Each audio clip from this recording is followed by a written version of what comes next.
ইয়া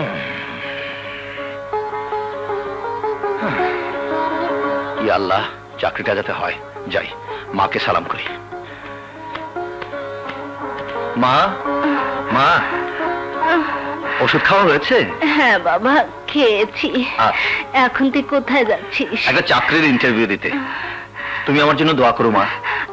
আল্লাহ তো সহায় হোক। আর হ্যাঁ, ওই পাশের বাড়ির মতিনকে পাঠিয়ে দিচ্ছি, আমি ফিরে না আসা পর্যন্ত ও তোমার দেখাশোনা করবে। হ্যাঁ, আচ্ছা। দোয়া করো মা। আসি।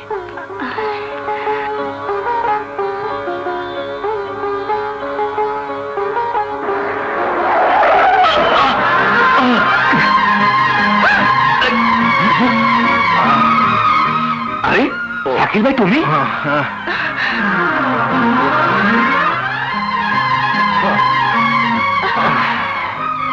এই যে ম্যাম সাহেব, গাড়িতে চলেন বলে কি রাস্তার মানুষ চোখে পড়ে না? আরে চোখে পড়বে কি করে? ওনারা তো নিজেদেরকে ছাড়া অন্যকে মানুষই মনে করে না। দেবে গাড়িটা ভেঙে দেবে। না না, ওনার কোনো দোষ নেই। আসলে আমি অন্য মনস্ক হয়ে রাস্তা চলছিলাম। ওনাকে যেতে দাও। ওদের কথায় আপনি কিছু মনে করবেন না, আপনি যান। কিন্তু আপনার কপাল তো ফেটে গেছে। গরিবের কপাল তো সবসময় ফাটাই থাকে, আর এই ফাটা কপাল কেউ দেখতে পায় না। এখন সামান্য রক্ত বেরিয়েছে, তাই দেখতে পাচ্ছেন। একটু পরে চোখের আড়াল হয়ে গেলেই সব ভুলে যাবেন। আপনি আসুন। আপনি কিছু মনে করবেন না। ঠিক আছে।